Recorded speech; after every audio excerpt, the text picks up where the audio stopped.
देवगुरु बृहस्पति जब छठे घर में आते हैं तो क्या परिणाम देते हैं। हम बात कर रहे हैं स्कॉर्पियो राशि वालों के लिए। अगर आपका स्कॉर्पियो लग्न है, यानी कि आपकी कुंडली शुरू होती है 8 नंबर से, तो आप स्कॉर्पियो लग्न के हैं, वृश्चिक लग्न के हैं, और वृश्चिक लग्न के छठे घर के अंदर आपके देवगुरु बृहस्पति बैठे हैं। देवगुरु बृहस्पति अकेले बैठे हैं या किसी अन्य ग्रह के साथ बैठे हैं, संपूर्ण विस्तृत चर्चा होगी वृश्चिक लग्न वालों के लिए। तो वृश्चिक लग्न वालों की बात करें तो ये जो लग्न है ये जल तत्वीय राशि का लग्न है, और इस लग्न वाले व्यक्ति बहुत ही इस टाइप के, मान लीजिए कि इस लग्न वाले व्यक्ति बहुत ही हेल्पफुल नेचर के होते हैं, सभी के काम आते हैं, परंतु समय पड़ने पर इनके काम कोई भी नहीं आता है।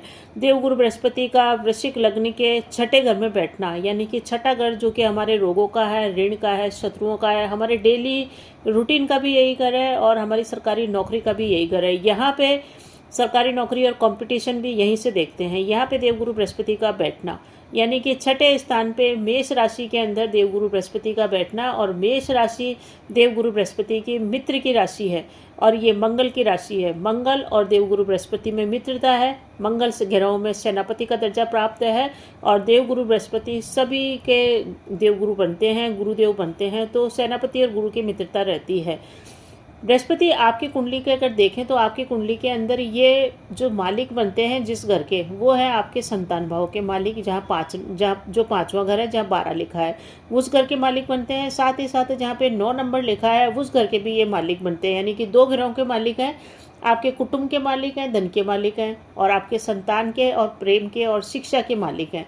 इन 2 ग्रहों का मालिक होने के कारण ये बृहस्पति 5वें घर के ऊपर दृष्टि डाल रहे हैं, दूसरे घर पे डाल रहे हैं, और 7वें घर पे डाल रहे हैं। यहाँ 3 दृष्टियाँ गुरुदेव की बनी हुई है, और ये राजयोग कारक है। देवगुरु बृहस्पति का छठे स्थान पे आना आपको क्या योग बनाता है, क्या आपको जीवन में मिलेगा, कहाँ रखनी है सावधानी, और दूसरे ग्रहों के साथ बैठेंगे तो क्या मिलेगा। तो वृश्चिक लग्न में देवगुरु बृहस्पति धनेश होते हैं, यानी कि धन भाव के स्वामी होते हैं, जहाँ 9 नंबर लिखा है, और ये पंचमेश होते हैं, यानी कि जहाँ पे 12 नंबर लिखा है। तो 2 ग्रहों के मालिक बन गए। इनको मार्केश का दोष इसी के कारण से नहीं लग रहा है, ये आपको शुभ फल ही देंगे, बहुत सारे कार्य ये आपके बनाएंगे। या छठे घर में देवगुरु बृहस्पति मेष राशि में आ रहे हैं, इसके कारण से थोड़ा सा ये धनहीन योग की पुष्टि तो करता है, यानी कि धन की कमी आपको कर देगा। संतान से संबंधित छोटी मोटी परेशानियां आपके जीवन में चली रहेगी। कई बार अगर देवगुरु बृहस्पति के संग दूसरे बेकार ग्रह बैठ गए तो कई बार संतान होने में परेशानी ये दे देता है। ऐसे व्यक्ति बहुत ही ऊर्जावान होते हैं, परंतु महत्वाकांक्षी भी होते हैं, और महत्वाकांक्षी और भारी अपनी इच्छाएं रख लेते हैं, सांसारिक इच्छाएं रखते हैं, उनकी पूर्ति इनकी हो नहीं पाती है, और उनकी पूर्ति होती है इनके जीवन में संघर्ष करने के बाद, यानी कि समस्त महत्वाकांक्षाओं की पूर्ति जीवन में संघर्ष के बाद ही होगी, आसानी से नहीं होगी। आपको जीवन के अंदर धन संबंधी चिंता रह सकती है, साथ ही साथ संतान के कैरियर से संबंधित चिंता भी रह सकती है। हालांकि आपका खुद का कैरियर तो सेट कर देंगे ये। छठे भाव में देवगुरु बृहस्पति आना, और उसकी जो दृष्टि पड़ रही है, पहली जो दृष्टि 5वीं दृष्टि पड़ रही है, वो उसके आपके 5 नंबर जहाँ लिखा है, यानी कि आपके कैरियर के घर पे पड़ रही है, जहाँ पे सिंह राशि है। सिंह यानी कि सूर्य की राशि। सूर्य होता है ग्रहों में राजा, तो यहाँ पे देवगुरु बृहस्पति की दृष्टि आपके कैरियर भाव पे पड़ने के कारण, 10वें घर पे पड़ने के कारण आपके कैरियर के अंदर ये राज दरबार में आपको सम्मान दिलाएगा, सरकार से आपको लाभ मिलेगा, सरकारी नौकरी आपकी लग सकती है, जॉब में ये अच्छा परिवर्तन करवाएगा, जॉब आपकी अच्छी लग सकती है।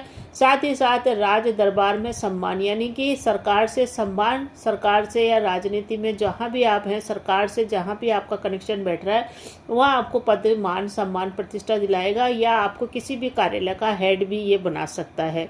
एक दृष्टि इसकी 7 नंबर जहाँ लिखा है, यानी कि 12वें भाव पे पड़ रही है। ये जो 7 नंबर है ये आपके खर्चे का घर है, विदेश यात्रा का घर है, बेडरूम का घर है, और विदेश संबंधी व्यापार का भी घर है। यहाँ पे दृष्टि पड़ने के कारण आपके जो भी धन का खर्चा होएगा, जो भी जहाँ तक धन खर्च करेगा वो शुभ कार्यों पे ही धन खर्च करेगा, और धन उसका कार्य इधर उधर अनाप शनाप चीज़ों में व्यर्थ नहीं जाएगा, और जातक धनी होगा। यानी कि छठे घर में देवगुरु बृहस्पति की उपस्थिति स्कॉर्पियो राशि वालों को धनवान बना देती है। विपरीत ग्रहों की दृष्टि बढ़ने के कारण धन की कमी थोड़ी सी रहेगी, उस विपरीत योग का भी हम बात करेंगे अभी। क्या निशानी होगी आप अपने जीवन में, अगर आपके पास कुंडली नहीं है और आप देखना चाहें कि आपका स्कॉर्पियो लग्न है, तो ये है कि छठे स्थान पे अगर देवगुरु बृहस्पति है तो ये संभव हो सकता है कि जो भी लड़का जो आपका होगा उसके साथ आपके विचार न मिले, यानी कि पिता से शत्रुता जैसा व्यवहार करेगा। छठे स्थान में हो देवगुरु बृहस्पति तो जो हो तो लड़का अपने पिता से मित्रवत व्यवहार नहीं रखेगा, उसके रिलेशन बहुत ही फॉर्मल रहेंगे, बहुत अधिक घनिष्ठ रिलेशन उसके नहीं रहेंगे। और ये भी संभावना है कि जातक का पिता किसी अन्य लड़के को भी अपने पुत्रवत समझे या पुत्र को गोद ले, ऐसी भी संभावना बन सकती है। बृहस्पति की दशा अंतर्दशा चलेगी तब जातक की भारी उन्नति होगी, बहुत अधिक उसको सफलता प्राप्त होगी बृहस्पति की दशा में, परंतु वो सफलता प्राप्त होगी संघर्ष के बाद। यानी कि बृहस्पति आपको सफलता अवश्य दे देगा कैरियर के अंदर, और ये संतान से संबंधित प्रॉब्लम देता है, इस कारण से इसके फलों को मिश्रित फल कहा गया है कई जगह पे। अब अन्य ग्रह भी बैठ गए हों, बृहस्पति अकेला बैठा है तो ये फल मिलेगा। अब अगर बृहस्पति के साथ अन्य ग्रह बैठ गए, यानी कि बृहस्पति और सूर्य की एक संग युति हो गई है छठे घर के अंदर, तो ये जो बृहस्पति के साथ तो सूर्य आ गया, तो राजभंग योग बन गया, यानी कि जातक को सरकारी नौकरी प्राप्त करने के लिए बहुत अधिक दिक्कतों का सामना करना पड़ेगा। सरकारी सहयोग उसको नहीं मिल पाएगा, और अगर वो जॉब में है तो अधिकारी उससे अप्रसन्न रह सकता है, अधिकारी उसको कम सहयोग करे, ऐसी संभावना है। अगर देवगुरु बृहस्पति के साथ यहाँ पे चंद्रमा बैठ गए, यानी कि बृहस्पति और चंद्रमा का योग हो गया, जिसको गजकेसरी योग बोलते हैं, तो ये आपके छठे घर के अंदर युति हो रही है मेष राशि के अंदर। तो ये युति आपका जो भाग्येश है, यानी कि जहाँ 4 नंबर लिखा है वो भाग्य का घर है, यानी कि भाग्य का मालिक, और आपका 5वां घर यानी कि आपके धनभाव, आपका संतान का मालिक, ये दोनों युति बना करके बृहस्पति के साथ युति बना के आ रहे हैं। तो बृहस्पति चंद्र की छठे भाव में युति होने से धन से संबंधित परेशानी आपको रहेगी, संतान से संबंधित परेशानी रहेगी, भाग्य में रुकावटें ये लेके आएगा। तो बृहस्पति और चंद्रमा की युति होने के कारण भाग्य भवन, लाभ स्थान, लग्न स्थान पर पूर्ण दृष्टि पड़ेगी, तो आपके शत्रुओं को तो आप नाश करने में पूर्ण रूप से सफल होंगे। और आप अगर बिजनेस में हैं, व्यापार में हैं, तो कभी लाभ कभी हानि, इस टाइप का योग आपके चलता रहेगा, यानी कि कभी फायदा और कभी भारी नुकसान भी हो सकता है, परंतु इतना अधिक नुकसान नहीं होएगा कि आपका व्यापार ही ठप हो जाए, यानी कि लाभ हानि का क्रम चलता रहेगा और व्यापार भी चलता रहेगा। बृहस्पति के साथ अगर मंगल आ जाए, मंगल आपके लग्न का लॉर्ड है और आपके छठे घर का भी लॉर्ड है, तो बृहस्पति और मंगल की युति होने से लग्न भंग योग बनेगा, यानी कि जातक को बहुत अधिक परिश्रम करने के बाद ही सफलता देगा, कई बार उसका परिश्रम व्यर्थ भी जा सकता है, यानी कि बृहस्पति और मंगल की युति श्रेष्ठ परिणाम आपको नहीं देगी। अब अगर बृहस्पति के साथ बुध आ गया, तो बुध होने के कारण विपरीत राजयोग बन जाएगा, क्योंकि बुध आपकी कुंडली में आय भाव का स्वामी है और आपके 8वें घर का भी स्वामी है, तो विपरीत राजयोग बनेगा और जातक को धन भी देगा, सम्मान भी देगा, मान भी देगा, और जातक सुखी रहेगा। यानी कि बृहस्पति और बुध की युति आपको ऊंचाइयां देगी कैरियर के अंदर, आपको धन के अंदर लाभ देगी, बिजनेस में है तो बड़ा धन लाभ देगी, और आप प्रचुर मात्रा में धन की प्राप्ति कर पाएंगे और समाज में आपका रुतबा रहेगा। अब अगर बृहस्पति के साथ शुक्र आ जाए, तो बृहस्पति और शुक्र की युति छठे घर में बनने के कारण दाम्पत्य सुख प्राप्त करने में आपको देरी होगी, यानी कि आपका विवाह देरी से हो जाएगा या बड़ी आयु में आपका विवाह हो। तो कुल मिला के शुक्र और बृहस्पति, यानी कि एक तो देवताओं के गुरु, एक दैत्यों के गुरु, दोनों आ गए हैं मंगल की राशि के अंदर। यहाँ पे मंगल की राशि में आने के कारण विलंब से विवाह का योग बन रहा है, यानी कि विवाह तो होगा ही, ये तो तय है। अब बृहस्पति के साथ शनि आ जाए, तो शनि आपकी कुंडली के अंदर आपके 3रे घर के मालिक और 4थे घर के मालिक बनते हैं, और ये आपके आ रहे हैं छठे घर में। तो 3रा घर होता है हमारे पराक्रम का, तो पराक्रम भंग योग बनेगा। 4था घर होता है हमारे सुख का, सुख भाव का स्वामी छठे घर में आ गया, यानी कि सुख का भंग, यानी कि सुखों में भी रुकावट आएगी, पराक्रम भी आपका कम हो जाएगा। इस टाइप की ये योग बन रही है, यानी कि जातक थोड़ा सा आलसी हो जाएगा बृहस्पति और शनि की युति के कारण, और जातक की लोग बाग बुराई कर सकते हैं, सामने तो कोई नहीं बोलेगा परंतु उसके पीठ पीछे उसकी निंदा कर सकते हैं, ऐसी संभावना है।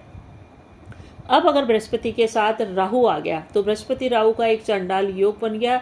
राहु मेष राशि में आ रहा है और बृहस्पति या मित्र राशि में है, और राहु भी सम राशि के अंदर है, तो जातक को देखें तो बृहस्पति और राहु की युति के कारण धन की हानि की भी संभावना है और संतान से संबंधित परेशानी भी बन रही है। संतानहीन योग भी बन रहा है। ऐसे जातक को धन प्राप्ति हेतु कई तरह के ऑब्स्टिकल्स आते हैं, विषमताएं आती है, रुकावटें, दिक्कतें आती है। उसकी आरंभिक शिक्षा होती है, उसमें भी रुकावटें आती है। साथ ही साथ पुत्र संतान को लेकर उसके जीवन में लगातार चिंता बनी रहती है। यानी कि बृहस्पति अगर अकेला हो या दूसरे ग्रहों के साथ हो, संतान से संबंधित चिंता तो ये देता ही है, क्योंकि आपकी कुंडली के अंदर संतान भाव का ही ये मालिक है और छठे घर के अंदर आ रहा है।